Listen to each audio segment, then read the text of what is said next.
दुनिया का सबसे अच्छा डिनर। अगर आप निरोगी हैं तो जीवन भर निरोगी रहेंगे, और अगर आपको कोई लंबी बीमारी है तो कुछ हफ्तों में रिवर्स हो जाएगी। सभी महापुरुषों ने इसका फायदा उठाया, बस 5 बातों का ध्यान रखना पड़ेगा। देखिए, हमने जौ का दलिया बनाया है, ये हम ताजे जो घर की आटा चक्की में पीस लेते हैं, ये जौ का दलिया है, और इसमें बड़ी अच्छी न्यूट्रिटिव वेजिटेबल्स मिला दी है। ये पेठा है, ये सहजन है।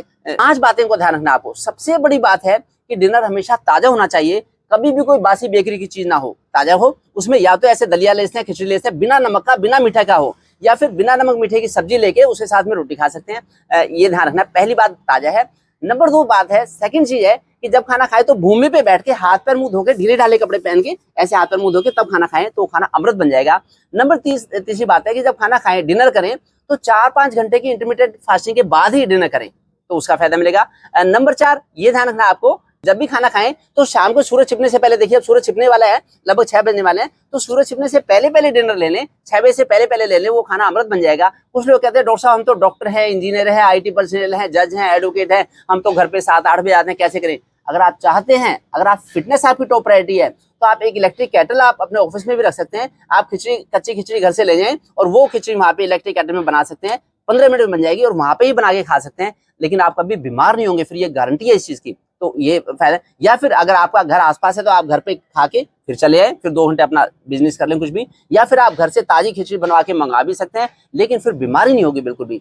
उसके अलावा 5वां पॉइंट है कि आप प्रसन्न होकर पूरा ध्यान डिनर में रखते हुए ऐसे करेंगे तो खाना अमृत बन जाएगा। भगवान का प्रसाद समझ के ऐसे अमृत की तरह खाना खाएं। देखिए, मैं अपना बताता हूँ कि पिछले 3 दशकों से, जब से मेरी शादी हुई है, हम लोग 2 टाइम खाना खाते थे, और हम सुबह 4 सवा 4 बजे उठते थे। हम 3 दशकों से हमेशा फिट रहते थे, कभी बीमार नहीं हुआ, हमारे परिवार का कोई सदस्य कभी बीमार नहीं हुआ। एलोपैथी, आयुर्वेद, नेचुरोपैथी किसी की जरूरत नहीं पड़ी। और अब जब से हम प्रयागराज में कुंभ का स्नान करके आए हैं, तब से अब हम लोगों ने 1.5 टाइम खाना खाना शुरू कर दिया, 1.5 मील डेली। उसमें सुबह हम योग करने के बाद में, रनिंग करने के बाद में 8:30-9 बजे फल ले लेते हैं, फिर 11 बजे हम खाना खा लेते हैं, पेट भर के लंच कर लेते हैं, फिर 1-1.5 बजे हम थोड़े से फल खा लेते हैं, और फिर शाम को 5, साढ़े 5, 6 बजे ऐसे डिनर कर लेते हैं ताजा, बिना नमक का, बिना मीठे का दलिया खिचड़ी लेते हैं। उससे बड़ी अच्छी गहरी नींद आती है जल्दी। शाम को हम लगभग 9 बजे सो जाते हैं, और अब हम लोग लगभग 2:40 पे उठते हैं सुबह, और फिर 3:15 बजे साधना शुरू कर देते हैं ब्रह्म मुहूर्त में। अब हम 3-4 घंटे में योग के लिए मिल जाते हैं। अब हमारी बॉडी बड़ी एनर्जेटिक हो गई है, अब हम एश्योर हो गए, हमें कभी बीमारी नहीं होती।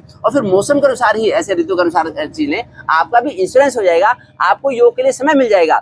जब ज्यादा नमक मीठा खाते हैं शाम के डिनर में, तो उससे भोजन का नशा ज्यादा रहता है, तो लोग 5 बजे से पहले उठ नहीं पाते, और 5 बजे के बाद उठने के बाद कुछ बचता नहीं है। उससे पहले ब्रह्म मुहूर्त में साधना करेंगे तो पूरा सिस्टम, 8 चक्रों की शुद्धि अब हमें महसूस होती है, हमारा स्वास्थ्य महसूस होता है। ऐसे ही आपको बड़ी हाई क्वालिटी की फिटनेस का आभास होगा।